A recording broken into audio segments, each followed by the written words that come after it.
So, I keep thinking about the Romans, yeah, Mhm. and why they do things the way they did things. Now, I just wonder with the Romans, there's a lot of information with empires or great empires that either A gets deleted, B gets misinterpreted, or C just gets lost because everyone wants to be the new founder, right? Mhm. So, what do I mean by that? So, from the Egyptian Empire, yes, Mhm. they had a treasury. We know through history this happens no matter where you're at. The narrative on things gets changed an awful lot, yes? So, if the Egyptians had made, um, let's just go right out with it. If they made some technologies that were powered, yes? Light bulbs, Mhm. whatever, electricity, potions, remedies, cures, anything like that, and another empire happened to find these, they would probably take those for themselves, mum's the word on it, remove the history from the pyramids, and then keep this for themselves. And then for their families in the empire, they would give a piece of this, you discovered that, and they would keep loads of it back to keep them in the game, as well as combining their knowledge that they're working on finding and growing towards. They also start to take it and pelch it from others. Mhm. They some say that Weisstrap, is it called? William Weisstrap, the one that left the Freemasons, went over to the created the Illuminati. Anyway, Mhm. they say that he was taking some Freemasons from that group, and Yeah. therefore some of the knowledge from Freemasonry has been either transformed from that into current, not today, but Mhm. past time Illuminati, right? Yeah. When this was all heated and going about. So the same thing there that happens in today's world. It's Mhm. not. This is just one that I think most people are quite custom with. This whole situation here, where they were taking knowledge and also taking some of the individuals that were not quite sitting there. They felt their alliance was more here. Mhm. And I think it works vice versa as well. As time went on, some felt that that wasn't the group that they were in and probably shifted over to Freemasonry. And some probably shifted over to their own. Everything evolves and adapts, right?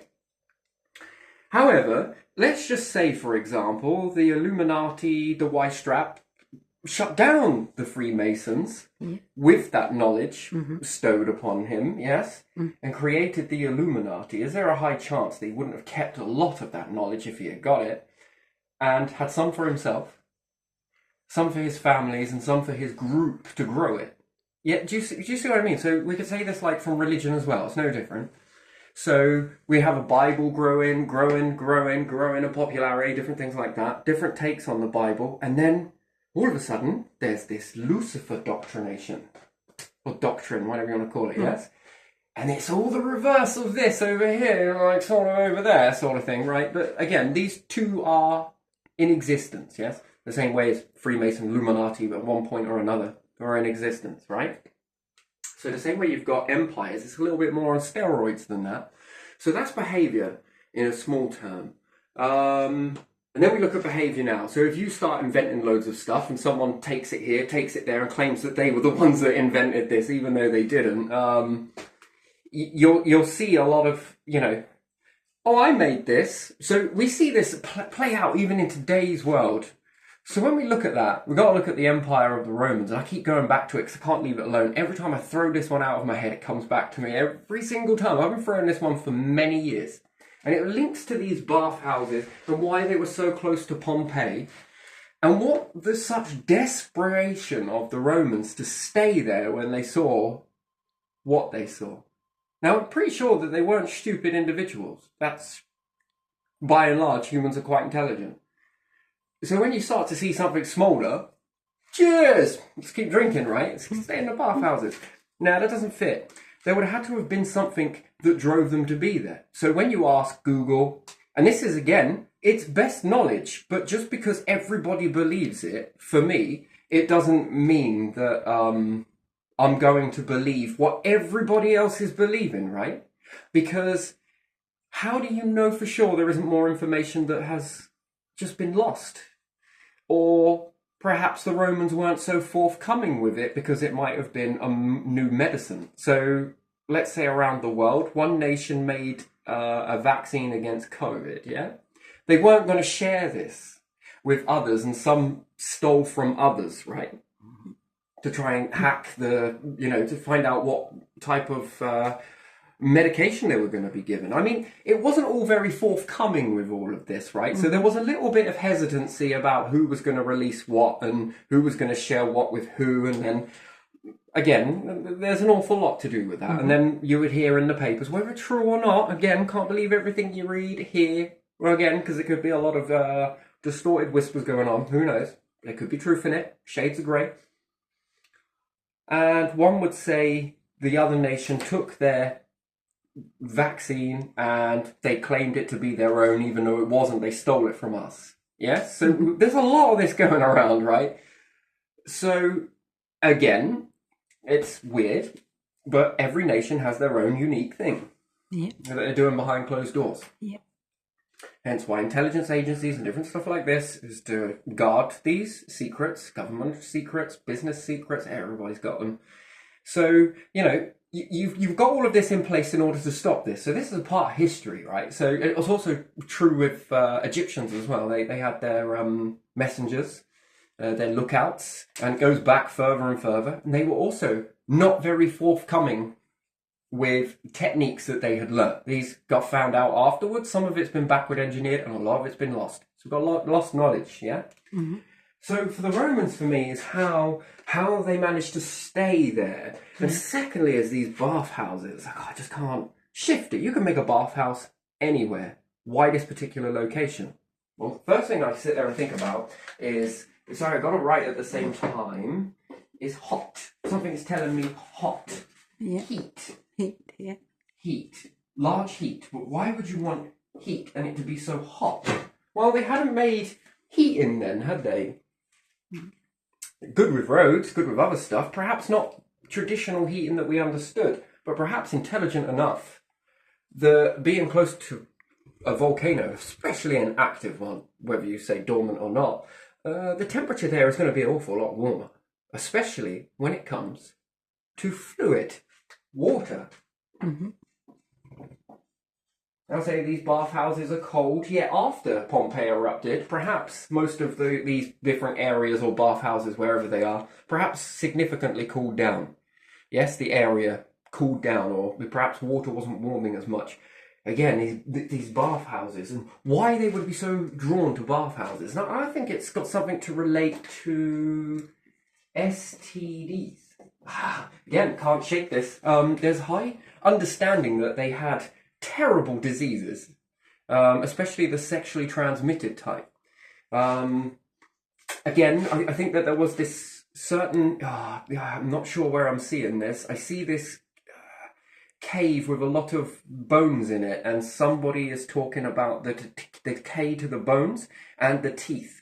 Syphilis. Syphilis? Yeah. Oh, I'm not sure if that was one. So again, it falls under STD. So if all of these things then, and their need to create, they didn't like beer. They hated beer. Mm-hmm. It's not great on beer. So it was wine, and it was very strong. Mm-hmm. I'm starting to look at all of these things, and something's adding up to me here. These bath houses were for a reason. And I think this all links. All of this stuff begins to link. Perhaps it's probably because I want it to link. Maybe not. Again, I keep throwing this away, but it keeps coming back, and more things just keep... Hello? What's all of this? Well, when we started to add this up, then the volcano, plus with different areas like that, they didn't want to leave away from these areas the congruent, strong alcohol that they had. And I dare say that they probably made spirit, but didn't tell anyone that they've made spirits. They must have found a way that they wouldn't settle. The Romans were very intuitive. Mm-hmm. They were very fascinated, and I don't know. From a Stoic perspective, they were thinkers. They didn't leave things at where they were. And again, as much as what perhaps Google, not bad-mouthing Google, and the consensus of everybody believing the same thing. They only had wine. They had beer, but it was barbaric that you would drink beer. You know? So when you sit there and think about that, you could settle on that and then just leave it and let the dust settle, and then that becomes common knowledge. Or you push the boat out a little bit further and say, well, this is an empire. They've got a lot of secrets. They've got a ton of secrets. And much like the Egyptians, the Mayans, and everything else, they're not going to be like, yeah, here, this is how you build an empire. Well, why don't you want to tell me how to build an empire? Well, because anybody can then build an empire. And if anybody can build an empire, groups come together. This is a good idea. An empire built on mobile phone technology, right? Incorporates a new way of living, different things like that. People are going to move over to it. That's not great for current empires. That there's potential that you can move over to this. This is how it happens. So, you can sway from one to the other. So I guess this is why, again, congruently behavior is, I don't know, I notice when a lot of belief systems, right, people try and keep you in that belief system. So if I come from a family of religious individuals, and I might want to start walking down another road, these hands here in my family will pull me back in with shame, with betrayal, with all of the things that in the mind, you're a coward, right? Get into that noose, you coward. Oh, I don't want to be known as a coward. No, he died with pride. That will go down on your gravestone. People will remember that. The stone stays forever. Right, so you get what I mean? So human behaviour is very much easily manipulated in this aspect then, is it not? Because if you know someone's got something that, again, it's the only time that it's illegal if you try and convince somebody not to do something and you don't have a status somewhere. One of the weirdest things is if you try and talk somebody out of doing something, that can be looked at as kind of control. Yeah. Hey, maybe you shouldn't cheat. That's probably not great, sort of thing. That sort of comes to look as shameful. But yet, in certain groups, it's okay to shame people. Betrayal. You turn your back on us, right? So this comes with consequence, right? All of that burden, and then your group of individuals from your family then extend into sort of common friends. So I might then be friends with people inside these sect that might then also start doing that, and then it might make me think with that pressure, okay, I better go back into this religion.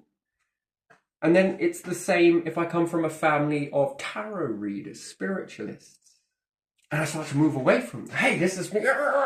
So you move back into this group, right? So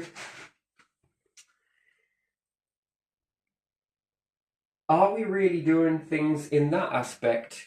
I'm believing it because everybody's believing it in my area, in my world, right? So I'm going to stay here and believe in that. I'm not saying that. I'm just using religion as the example, or tarot cards as the example, or spiritual. I'm talking about human behavior in the main thing, not actually religion. But because you could do this in friends, you can do this in workplace, to keep you on. You are this person, you are this identity. Well, why is that? Well, because you got this job, this house came with that job, right? So it keeps you, this salary, this life, that life gave you this because of this.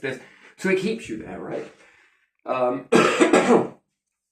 look at the word freedom, and then if we say the word dictator and laws dictate how you should behave, that is a dictatorship, whichever way you swing it, right? If you've got laws that are draconian, that is a dictatorship, right? That you are being dictated to, not by a person, but by a person that wrote their mind plate onto paper. Therefore, that is not democracy, because you don't get a choice in that, although you do get a choice. But then tell me, how do you get to vote on a law? How do you not get to vote on a law? How do you get to change that law or situation? Well, we take marijuana, for example, here in the United Kingdom. How do you change that law? Well, you could write it in this polling station, but that poll doesn't guarantee that law is going to come about or be changed, because you then, although, let's say if the whole of Britain voted yes in favour for marijuana, it then has to go to a House of Parliament. and then they get the final say on it. So that is not. That's not democracy. So therefore, that's dictatorship. Whichever way you look at it, and I'm not slating it, and I'm not saying that it's a bad thing. I'm just saying that is. We can't call it true democracy because nothing ever really is, and we can't call it truly dictatorship because it also isn't either. It's kind of somewhere in the.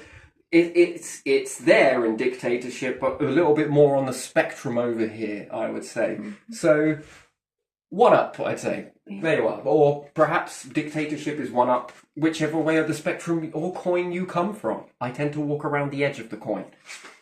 Always walking on the edge. So, and, so where am I getting at this with behavior? I don't know. So, yeah, believing that they didn't make spirits is a big step between that they did make spirits but just didn't tell anybody about it.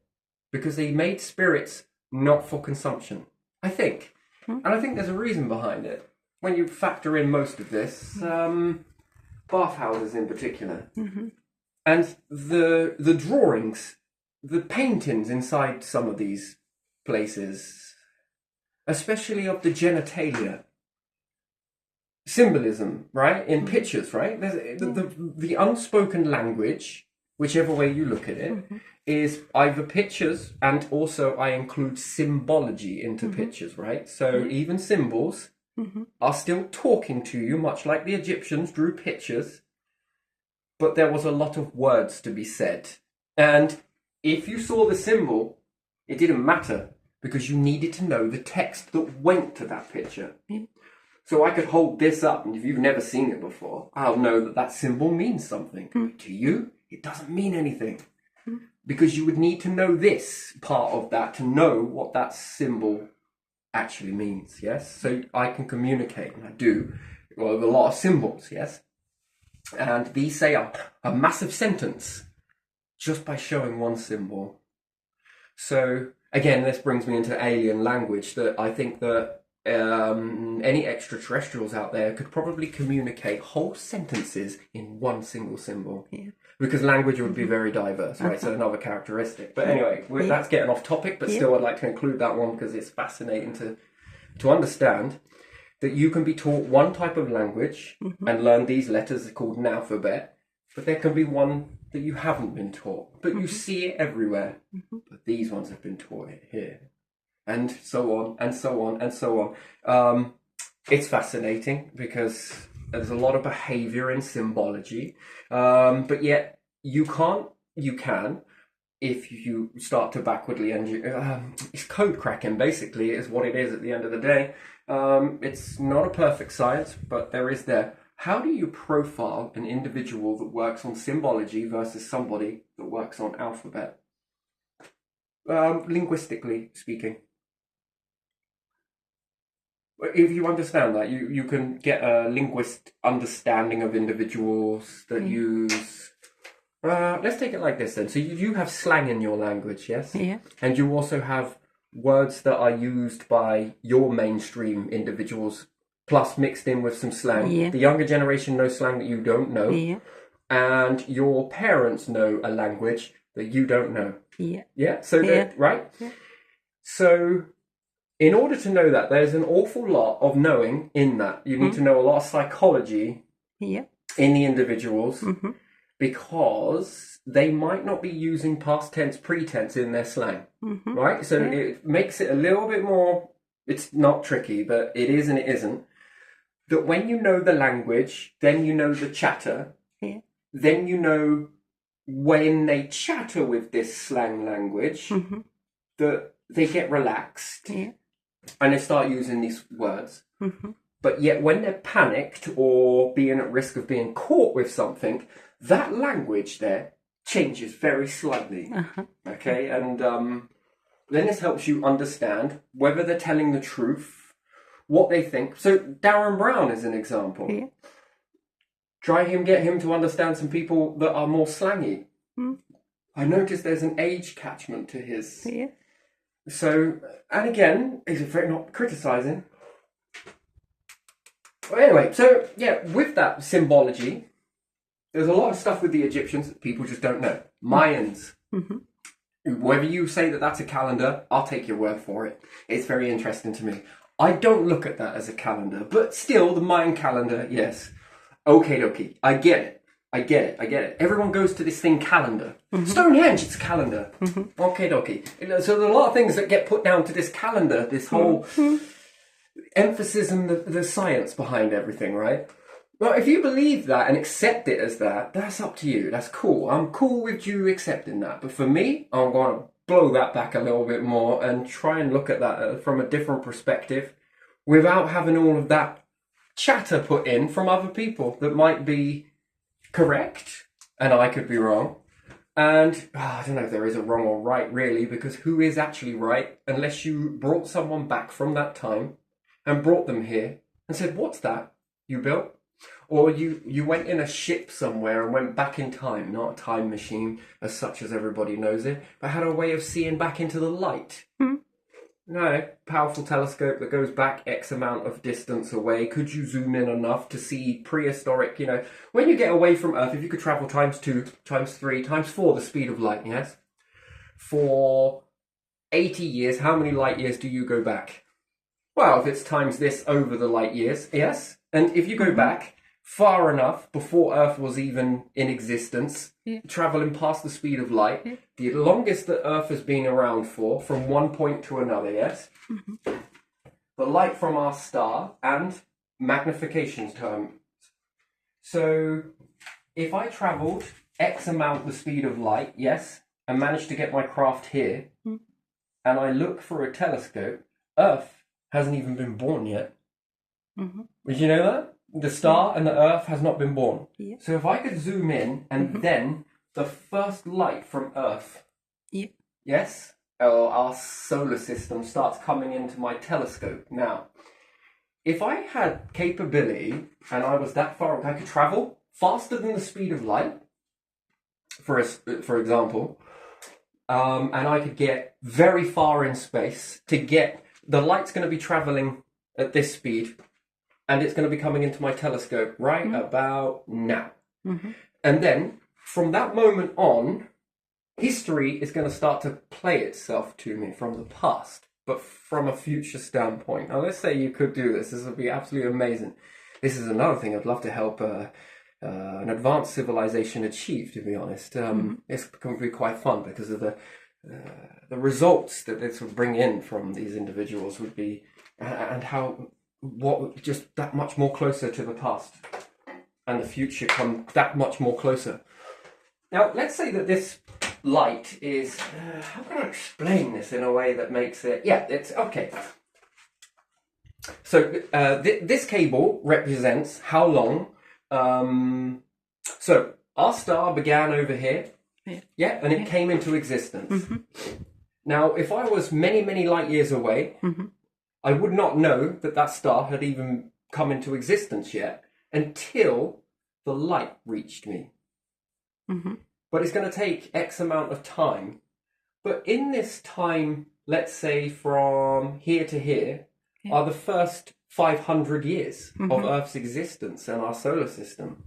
If I look down a telescope and then when that light starts to reach me now, then Earth and the solar system explodes, yes? And it's going to still keep... I'm not going to get that message yet. I'm going to keep seeing history. Oh no, it exploded. It's going to take time for it to reach me. Now, if I could travel X amount of speed of light, and let's say speed of light of our solar system has made it to here, and I travel from here, and I come all the way to here, and this light is still traveling towards me, and I have some pretty damn good capabilities on my craft, yes? Nothing is in my line of sight from Earth further away. And I take a very high-powered telescope, and I start to zoom in. I still can't see Earth. And then all of a sudden, I see this explosion. But you know back on Earth that life has been going on for many years. But to my telescope now coming in, that first bit of light, am I going to see the first rotations of the Earth? Or am I going to see, when it hits me, times now? No, I'm not.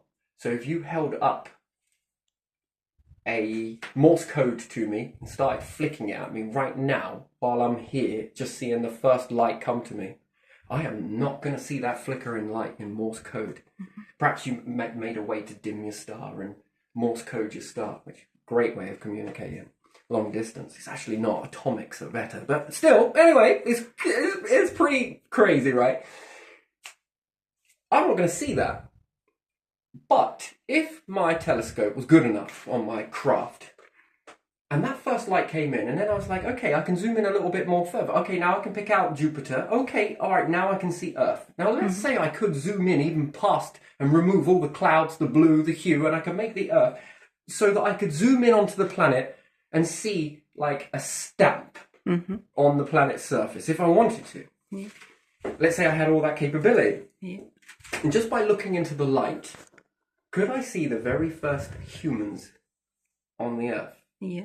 The first hunter-gatherers. Yes, you could. Could I see them, not 24/7, because there'll be signal be lost, I'm sure, but, you know, and then there'll be, you know, times when it's blocked and obscured by other planets. Yeah. So unless I can move in a very large orbit around this light sphere and follow it around, whilst gobbling up all of this light at the same time, I would then get a pretty accurate, but staying in my stationary position, as I am, I'm going to see it at different intervals, but I would see then eventually the pyramids be built, right? Because those individuals that lived on the planet in that light that's travelling would have captured that. They would have projected an image. So is a true death really happening? Because you're still alive in the light even though you're gone. Because you would have made shadows. Perhaps I wouldn't see individuals. You know, this poses the question. What do you think you would see on the planet? What is outside? Well, if I'm seeing the light that first came from the star, then I would be seeing in that visual scope the planet in its first days. Yeah? Yeah. Is it making sense to you? Yeah. And then I would start to see things being built, right? Bit by bit. But would I see people in that if I zoomed in? Or would I just see shadows?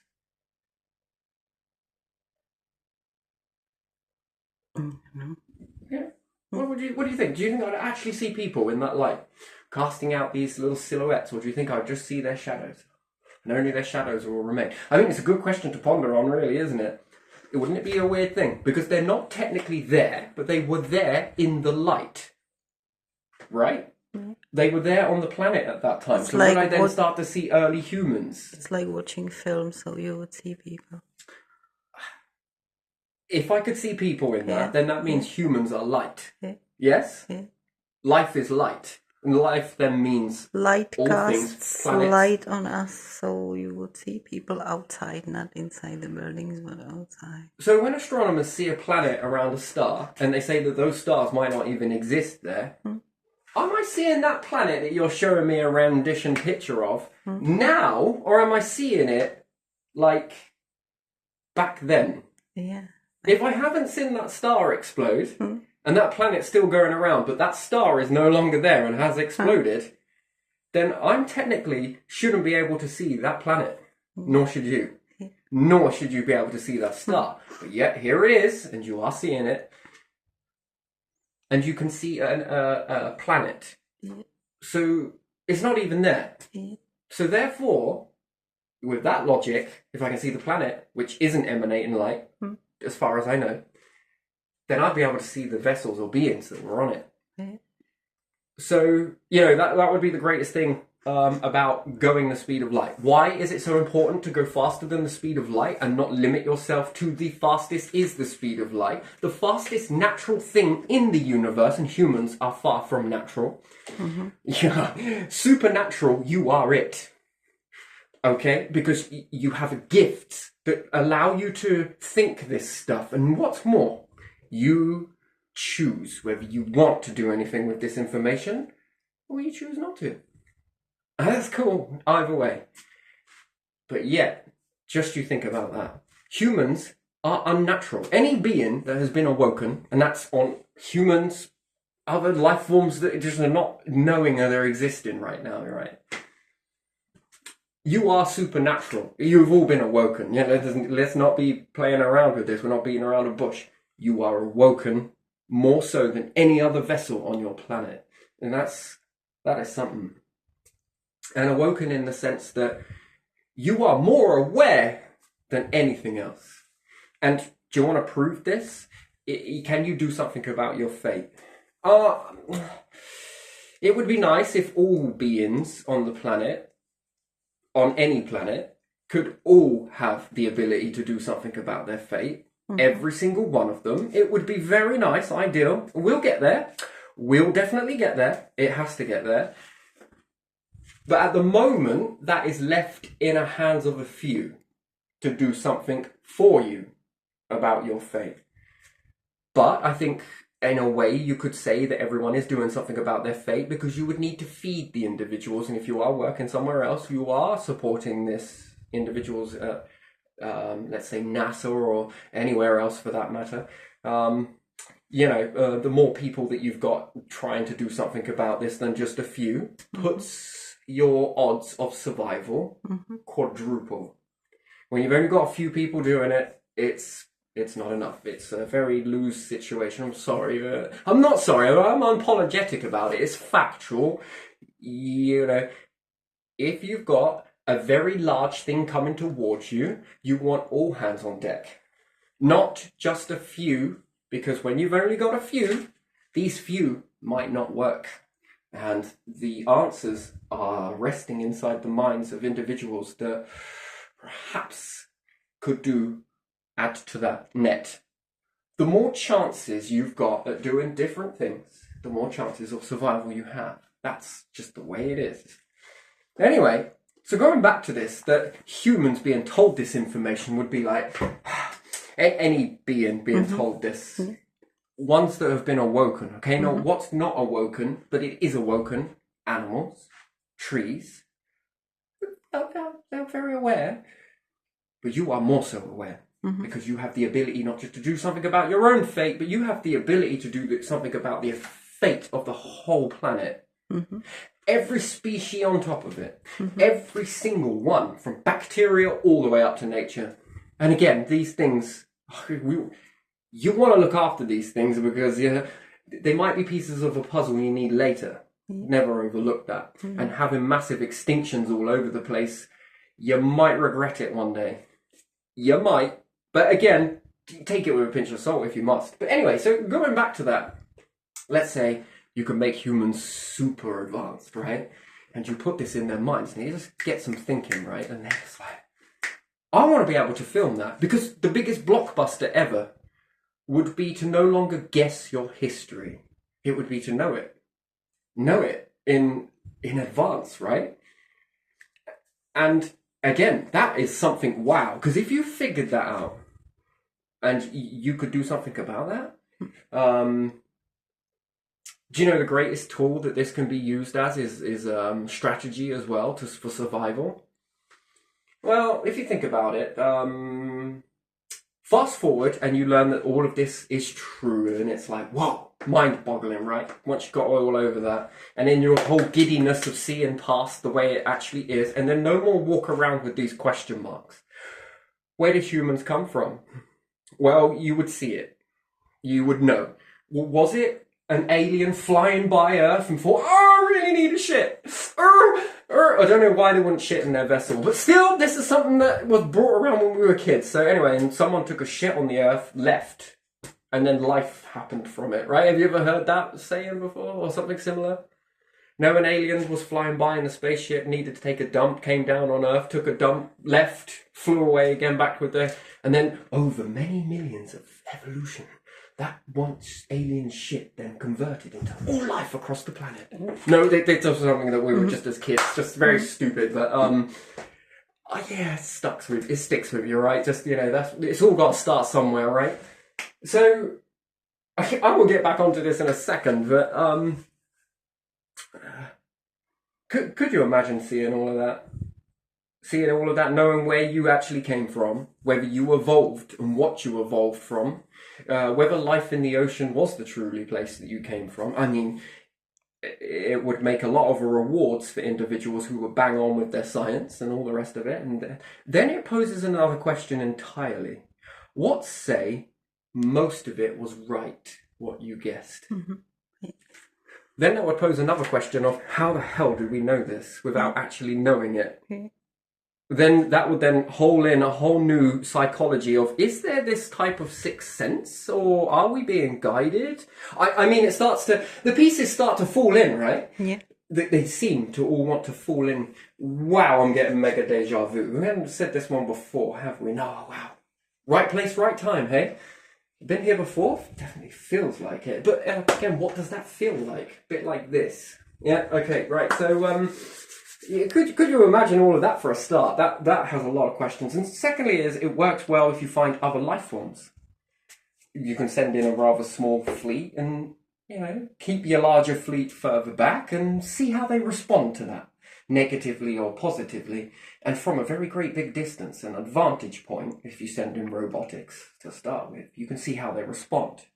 Therefore, the response on the behavior is not so you can go down and kick their ass, it's so you can understand, with being blessed with this ability, would be to be able to find a way to get into their psychology, to be able to calmly introduce yourself. And then you have from a very far great vantage point, right? You can see all of this unfold. Perhaps not in real time, but bit by bit as time goes on, right? And if you are eternal and you create a good enough life expectancy, you've got a few thousand years to waste on looking at this stuff. And I mean, very interesting, right? And then put into your supercomputers with this type of knowing and behavior and different things like that, put in to the computer database, you can then start making accurate predictions, a bit like weather. Well, our model said this. Yeah, our model said these 4 outcomes. Right, gotcha, I heard that. Right, okay, so it could go this way, could go this way, could go this way. If it goes this way, act like that. If it goes this way, do this. If it goes this way, go like this. And if it goes this way, go like that. Having this all updated in real time would be a nice thing. From a past time, the responses that you got from what you said behind the scenes was this, and this. And be updated in real time to what to do in that response moment of that moment, which then seems like... Right, anyway, so that's a very strange thing indeed, isn't it? So, with the Romans, I think they were bathing in alcohol. I think they were bathing in warmed alcohol because of their diseases. I think they were trying to curb their diseases, especially the sexually transmitted diseases. That's why they were called bathhouses and the symbology of the naked structures. Do you know that? That's what I honestly think. And I think that they were also bathing in it for, getting rid of bad sores or cuts and different things like that. And I think this is why they were so in the bathhouses quite a bit.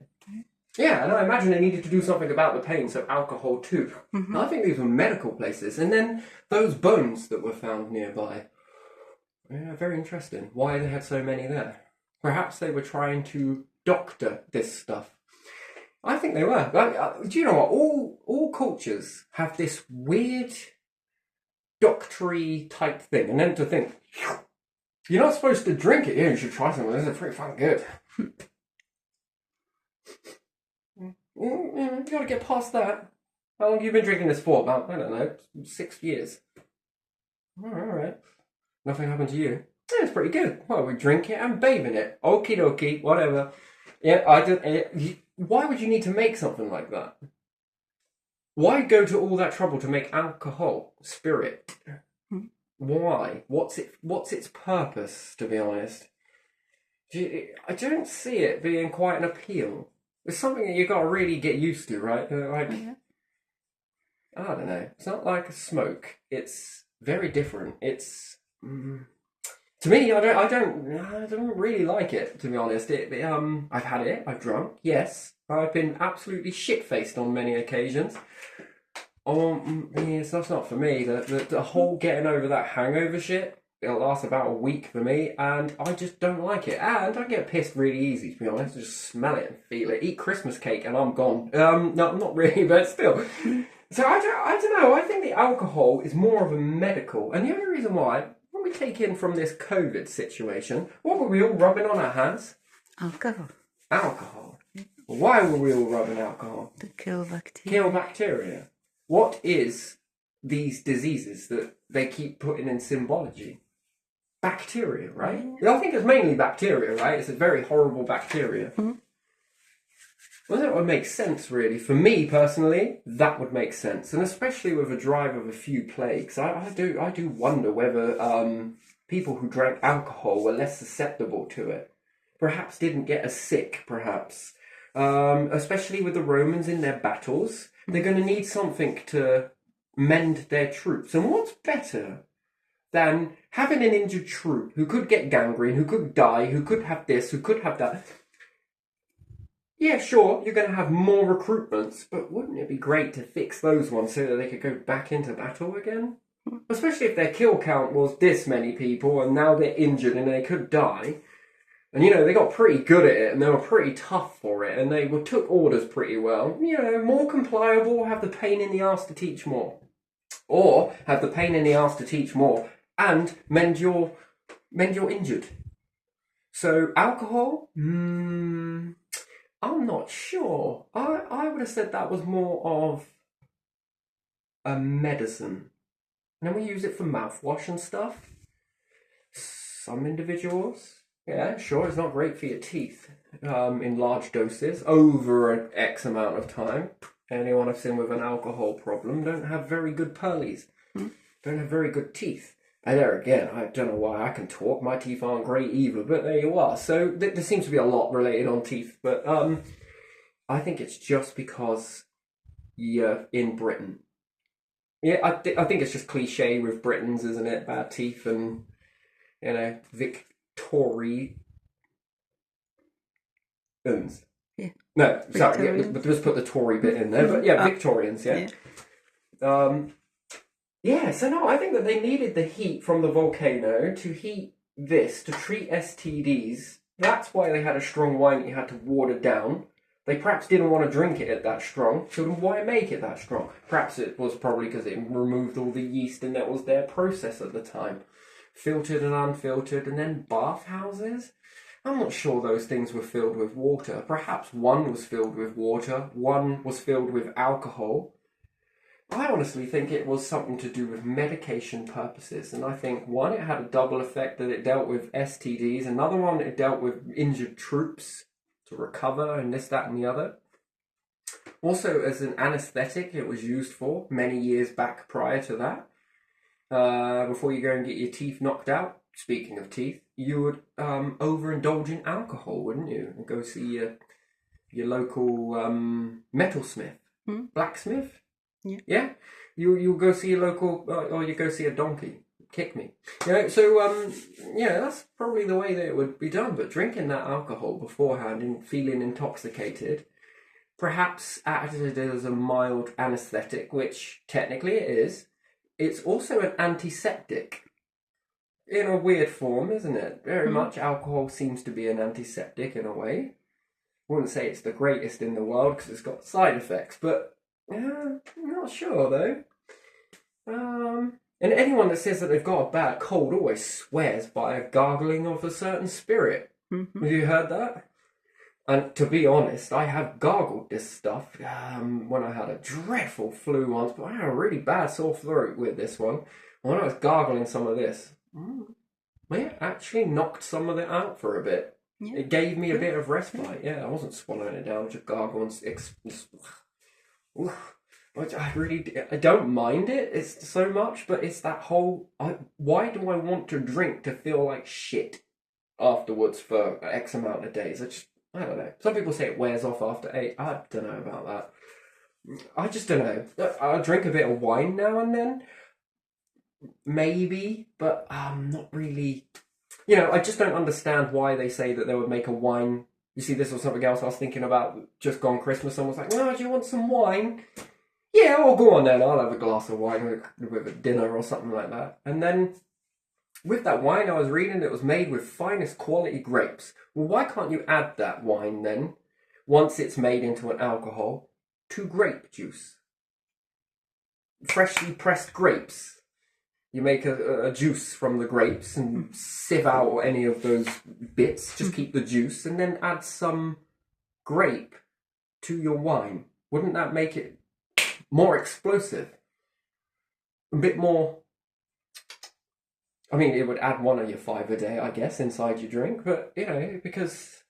I just find it weird. I just find it a bit strange. I don't know if it is actually even possible to do that, but for me, I don't know, for the taste, to balance that out. I've had brandy with cherry before. It's very nice.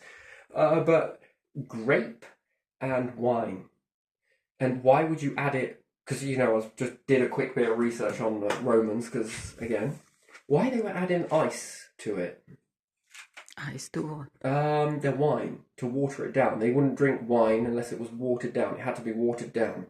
I think the French made a drink. Avil? Avator. No? Avil. Not sure what it's called now. The green fairy? Not sure, but they add a bit of water to it as well. And it releases something. Yeah, so again, I don't know. You know, you drink from the grape. Come on, everybody. Not the grain, the grape. Okay. I've had some wine that's very disgusting.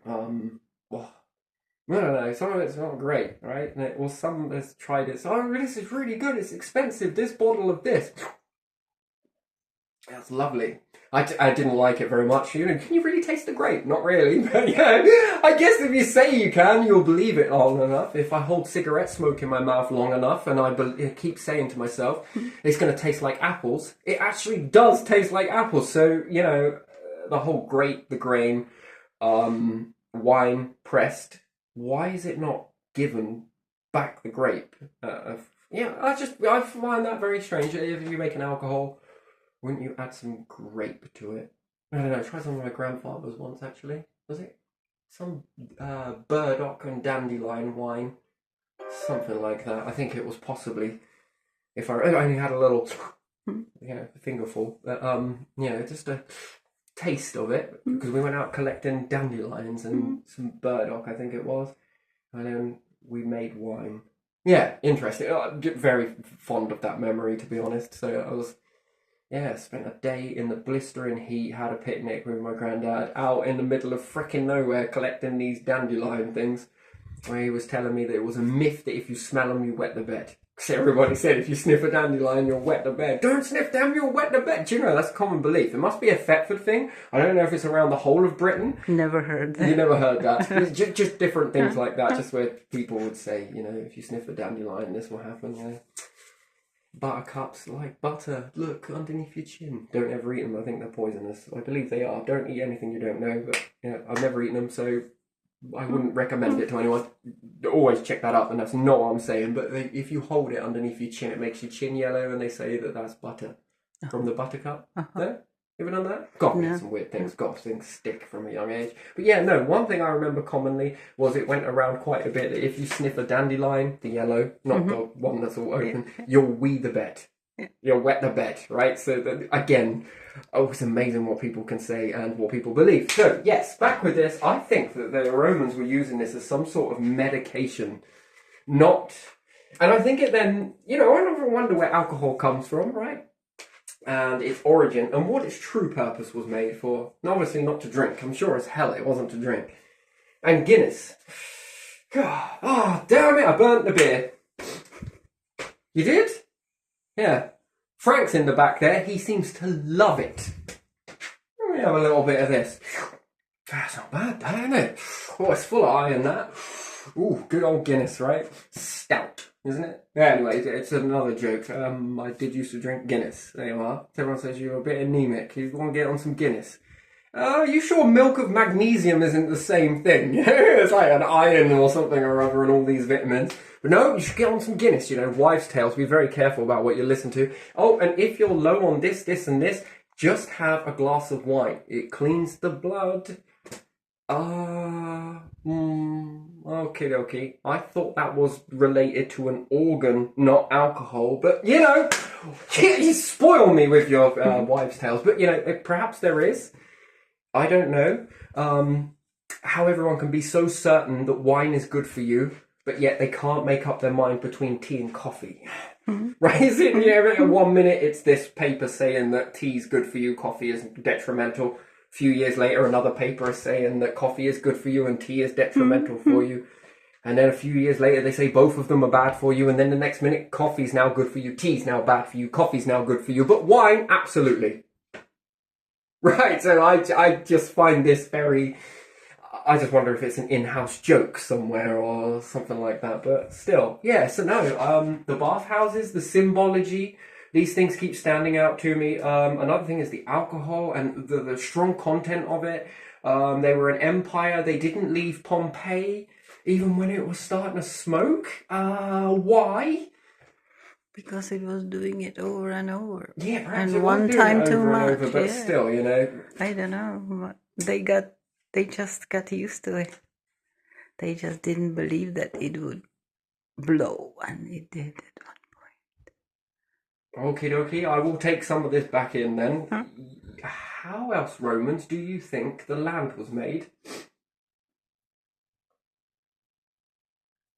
Erupting volcanoes, anyone? They liked. Let's go ask Hawaiians.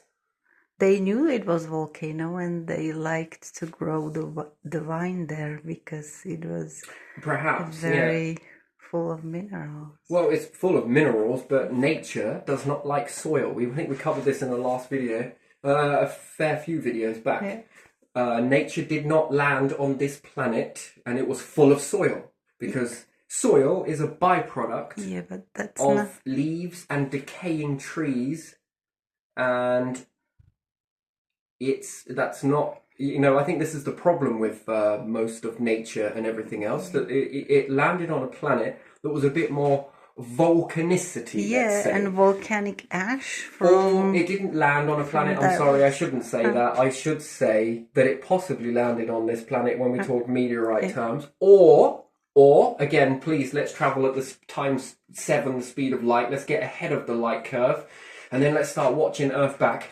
Did it come on a meteorite, or did aliens come down and take it out of a refrigerator? And we're like, yeah, this is a good split. We'll put this here. Let's make a planet. Should we turn this planet into a garden? Yeah, sure. Fuck it. Why not? Let's see how long it takes us. Maybe they pooped, as you said. Well, maybe that. And they had a seed in there. And that was Genesis. And there you are. They all came. Yeah. Or perhaps it wasn't, and it was something much more spookier than any of that stuff. Well, I say spooky because it's unknown, so therefore do you fear the unknown? Or do you fear the known? I think people fear the known, not the unknown. Many people go to bed at night, not scared of darkness or anything else like that. Well, a few. People fear the known. That's why I think they cover crimes. They fear the known, not the unknown. Do you fear the unknown, or do you fear the known? I think they fear not knowing which known will happen. Do everyone go, oh my God, it's a lie? Or do you think people feel better when people tell you lies? There's a big meteorite coming to crash on the Earth in the next 24 hours. Or, nah, there's no meteorite, that light will miss, don't worry. Which one do you think people will fear more? The known? Or, one more, we don't know if it's going to hit us or not. Right, which one will drive you fucking insane, right? Knowing that it is going to crash into the planet and cause total devastation. Knowing that it's going to miss, or we have no fucking idea. Yeah. It could, it might not, it might. Yeah. Not knowing if the feared will happen. Here, let me give you another one then. It's probably not great, but not knowing you have cancer, knowing you have cancer, which one would you fear more? If I don't know it, I don't fear it because I have no idea. Interesting. Unless I feel ill and I... there's one thing that I find is quite weird with us being humans, right? Is, we'll go see a doctor, and I'm not criticising anyone that does. Everyone has their preference, and I guess this is just mine. Don't take it as your own, just as me venting out. Go see a doctor, you've got 6 months to live. I wish you hadn't have told me that. Well, you could wake up one day and be dead. How did you get to be a doctor again? Right, so you know what I mean. You know, if you wake up dead, if you wake up with this and this happening to you, don't come crying to me. Yeah, not sure that one's gonna work. Yeah, so the good news is we found out what's wrong with you, okay? And the bad news, doctor, you've only got 6 months.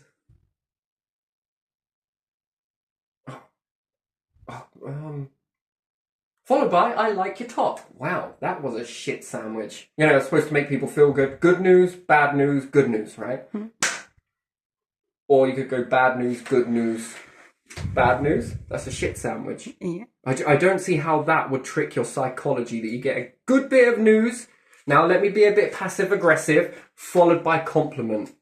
There you go, constructive. I was friendly to you. So, niceness, cunt, sandwiched with a bit more niceness. I just find this this is the strange part about being human, right? So, go see a doctor. Unfortunately, there's fuck all we can do about it. Then you got to go along fearing it for the next 6 months, if you fear that. Or you got to make your peace with God, right? You know, get praying. Yeah. Do you see what I mean, right? So, and that's another thing that I find is very strange as well. Some individuals that I've known, it's their own way of doing things, and it's great for them. But not really religious, but last minute very religious. But also uncovering in their wake of their their godness. You were a bit of a bastard at times. I love you, but you were a bit of a sod, weren't you? Fucking hell, I didn't know you did this stuff, or this, or that. I can see why. Yeah, human behaviour is human behaviour, right? I've got my own flaws too. I've got many of them, so, have at it, so, but just, yeah, you get what I mean? That's sort of, so... Could you fear the unknown? And everyone's biggest fear is the unknown is, and everyone's like, oh, I'm certain in this life. I'm absolutely certain. Well, I don't think you are. I think birth and death is certain. I think that's certain. That is 100%. That's guaranteed. Yes, if you were born, you will die. Yeah.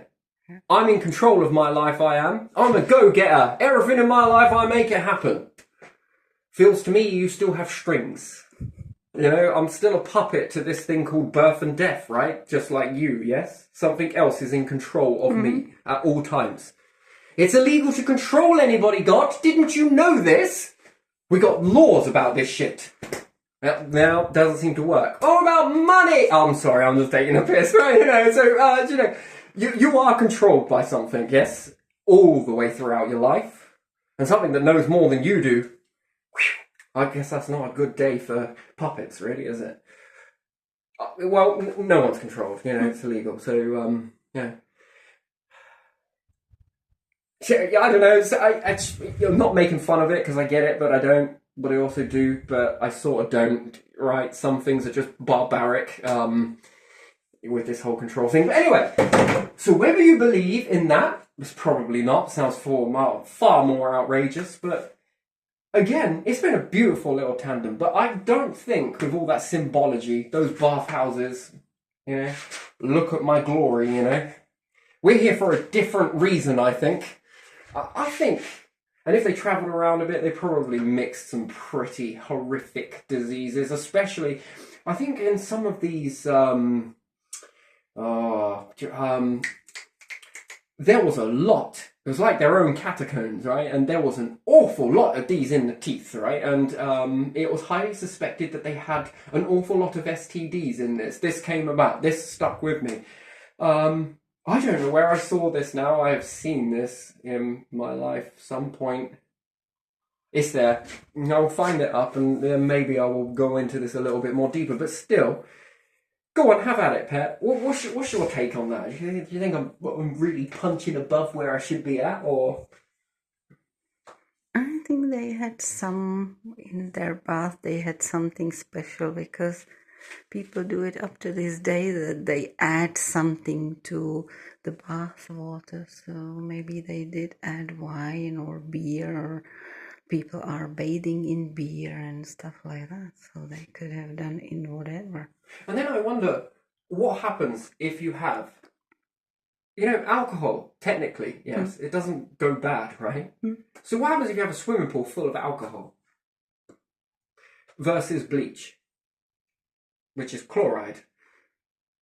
I would expect for them to use some of the ashes from the volcano to add them in hot water as well. But have at it. Nutrition and everything else. If it's great for a plant, it must be great for humans too, because life, all life, however it formed on the planet, transformed, formed, was placed, any one of those, it thrived in an environment of volcanicity. And there might be water rich in minerals as well around. But I'm on about a swimming pool as opposed to one that's filled with chloride versus one that's filled with alcohol. In terms of germ control. So yeast is a bacterial process, isn't it? Yeah. The bacteria creates a byproduct within this, which creates the alcohol that then wipes out the whole of the yeast, right? Am I right in thinking that? So, again, that's too much of a good thing for a certain type of bacteria. It makes its own destruction. When the balance hits out, it goes all the way to extinction, unfortunately. If this played out across the whole entire planet, wow, very interesting. And to find a sterile planet, wouldn't it be to find a planet that is alcohol-rich? Yeah. Seas. Methanol. Right, so, are we going to have operations in these type of environments? That's guaranteed no infection, right? I mean, what happens if you were a life form that were living in this gassy environment like that? Breathing apparatus, but it was alcohol-rich, or type, whatever you said. What was that again? Methanol. Methanol. Let's say. Methane. That was more on your skin, let's say. Methane. So you were in that environment, let's say, mask on, so you could breathe oxygen and get all your other juicy gases from that, perhaps eye protection and a bit of ear protection. But you were naked in this gas for a bit, 10 minutes a day. What would that do to you as a person? What would that do to any cuts after an operation? How would that treat you? How would that prevent you from getting sepsis on a bad... because again, this is a very good question, quality questions. Why? Because you could get a bag put over your arm after an operation and then never run the risk of it getting infected. Or if it did get infected, at least you could curb the bacteria, right? So again, my other thing is an alcohol bath, which no one ever does because it's way too expensive, because monetary value on this stuff is kind of strange, but not even in a medical setting. I don't see any alcohol-rich baths. Right, today we're going to try and help you deal with your differences on your skin by just having you bathe in this for a quick second and then wiping that off.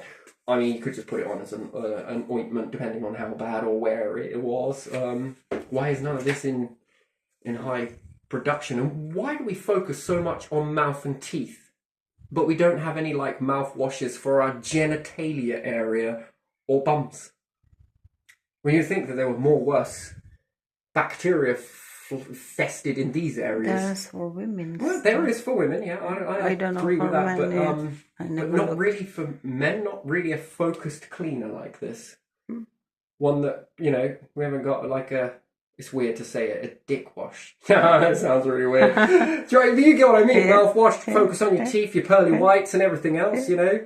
And then women are like, oh, I just need to know whether he's got a good set of gnashers on him. Why? Do you want him to eat you? Are you, you sacrificing yourself? Does he need to into you? Or, you're rather much more of a cleaner anatomy and, what about feet? Feet, they seem to walk through an awful lot of weird stuff, don't they? They sweat, stink quite bad. Where's the wash for those? Special designed quick... Maybe it does exist and I've just been looking in all the wrong places. I have been looking, but still, when you think about oral health, we don't think about oral health anywhere else. We just, we're just straight up on this. Tissue with antibacterial in it. That's probably why I prefer wipes. I really do. But don't flush them down your toilet, put them in your bin. Have a little bin.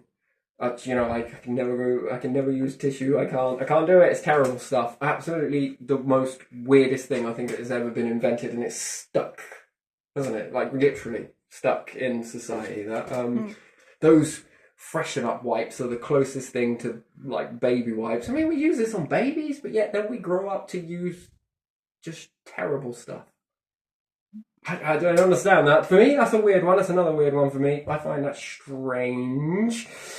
But alcohol to be consumed, but no alcohol to be bathed in, or would it get rid of anything, or would it cause, because if you can put mouthwash with alcohol in it, a minimal dose, this, that, and the other, over the course of a lifetime, and it has no detrimental effects on your health whatsoever, then bathing in it, or once every so many months. Going to start off new spas here in Britain, by the way. They're going to be called the alcohol shower, and the methanol room, or whatever it may be. That one might be a bit more toxic, but still, how does that work versus water? How much more cleanlier is it than water? Chloride has to keep being added in. What are the long-term effects of chloride versus alcohol swimming? I just wonder this, I sit there and look at that chloride as, I'm not sure I want to get some of that in my mouth, but this stuff tastes very bad anyway. But again, it'd probably be too stinky maybe. But I don't know, that chloride gets my eyes, man, so I don't know. What's your... And then using it on your hands, it does dry your skin, but I found that it actually helped quite a bit for mine. I actually kind of liked it. I just didn't like the other ingredients in it that made it very sticky. It's used on acne, isn't it? Yeah, I used it on my face when I was a youngster. I actually tried many different products. Did you? I had product that was based on alcohol, and it was kinda, how do you call it, like itching for a bit when you put it on your face or on the acne. Yeah. Because it was alcohol, but it dried the pimples. No, I had this stuff from a doctor that was alcohol. It's quite strong. It stank. After you washed your face, you put it on and then screamed the freaking house down. Face feel like it's on fire. Oh my days! Especially if you did it after a bath or shower and put it on. I had quite bad acne actually. There was a lot of things that were tried. This one in particular. I had it from drugstore. No, you got yours there, yeah? Yeah. I don't think this one was available anywhere else other than the doctor. No, that one probably was not that strong, and you could buy it in drugstore. I don't think they make it anymore. So I guess my skin is slightly different to everybody in my family, and secondly is I might look a little bit younger than most in my family for my age. So usually when people are like, just out of curiosity, they very tread carefully around this question. How old are you? Well, I'm this. Fuck off. I am. I don't know whether it's come from this washing in that olive oil. No, I don't know if it's that. I'm not sure. Olive oil, probably. I don't know, because I was using the alcohol wash from a youngster. And it would probably be a bit cheaper just to get a bit of vodka. It's not the same anyway. It probably wasn't, but still. So I wonder if it gives you youthful skin. I'm not sure, but if it does, then what's that all about? Again, if it works on bacteria, it works on germs. Can it work on viruses? We were using it for viruses, so perhaps. And then I just wonder what that would do in a society if we were all sort of a bit more, or shampoos based in it. I just wonder, I'm just very curious about this. I don't know if I want to try it myself. I might give it a go and see what the effects are. But I think if it causes dry skin, it might not be a good thing. But if you're constantly in that, not all the time, but now and then, I just wonder how it helps, if it helps. And alcohol in these particular areas, these sensitive areas, I just wonder. So, just curious, but yeah, that's what I think the Romans were doing. I think that bathhouses were alcohol bathing, perhaps from the syphilis, I think it was. I don't think it was chlamydia, I think it was syphilis. Yeah, that is more known, yeah. Yeah, so they could have had other diseases too, and then how did so many Romans get it? That's a larger population of them. That was wildfire, right? So they're probably their habits. So I think that they wouldn't want to change those habits, but want to find a way to prevent that or at least remedy it. soothe it. I don't even know if that is even a way to remedy it, but I don't know. Just the symbols there. The symbols. Nah, never mind. But still, they had these pictures, right? And then there looked like there was, what is all that about? I've seen this before. Wait, not that. I mean, I've seen the symbology before. That was a little pun, by the way. Did you get it? No? The one was symbols, Petty. Keep up. And the other one, I've seen that before. Okay. You getting these now? Oh, we're going full out. I'm sorry. I should be really, really embarrassed about these things, I guess, but I'm not really. So, I might be making you embarrassed. I do apologise. But yeah, so bashful, I think. So yeah, with these pictures and that, it seems like, well, this is like your changing room to go and do this, and this is your changing room to sort of go and do this. And then the Romans, they probably mixed, and they probably had a good time in there too. And yeah, while drinking, while doing it. So there must have been a pain element to it too. Then they needed to numb out. So I don't know if that would sting. What happens if you get alcohol in a cup? Does it hurt? Yes, it does, doesn't it? Those alcohol wipes at KFC, they with the lemon. I don't know if they still do those now. They were the alcohol wipes? Yeah, they were. The ones to wipe your fingers off after you've eaten a chicken. The old KFC wipes in the packaging, the lemon things. I remember wipes for hands from a long time ago, and there was some alcohol in it. And when you got it but into it a was cup, scented, so it didn't smell that bad, but yeah, it had that feeling of rubbing the skin. There you are. So, again, I think I remember going with my grandfather to a KFC. I loved their beans. And this was many years ago, never been since. Oh, I must have been 7, 8. Could have been 8. Oh, I think it was 8. And we were at KFC in somewhere in Bury, I think it was. I don't know. It could have been Ipswich. I don't know. Anyway, this doesn't matter. I was with my grandfather and family, but I just remember my grandfather, and then we had those alcohol wipes afterwards to wipe the fingers down after eating the chicken, and I had small cuts on the side of my fingers because I wipe my fingers, and yeah, I got it into there and it stung. God, did that sting? So I guess the bathing would have been painful then. I don't know. I don't even know what syphilis even is, to be honest. I need to research it a bit more. I don't know. I don't know. Are you leaking pus from the face or something? I don't know. No, just kidding. But from the area down there. I don't know. But they say that most sexually transmitted diseases, you don't even know you've got them. So again, that probably puts a spanner in the works, but I'm pretty sure you must know you've got them. And then, especially with some of them, well, some things I've heard. Anyway, so bathing in this might have hurt, therefore they would have drunk it, therefore pain relief and a treatment. Yeah, I think this is what they were for. I don't think they were just bathing in it in water. I think this came afterwards. I think the water got washed in or the alcohol got replaced or something. I don't think that was... They didn't want to tell everyone their secret. I think it was a secret. And if the Romans had just fragmented and gone into society now anyway, these secrets would still be known to this day, I think, but only a few would know them. What do you reckon? Yeah. Something there. Anyway, I think I've satisfied that part of the... Hopefully I'll throw it away now and it will go away. If it didn't, then, I might have missed it. Anyway, we'll see how this goes. There you are. So... Yeah, I don't know. All of these things seem to add up to that to me, and I went on some tangents on this one. I did enjoy that. Stay in focus. But yeah, let's go.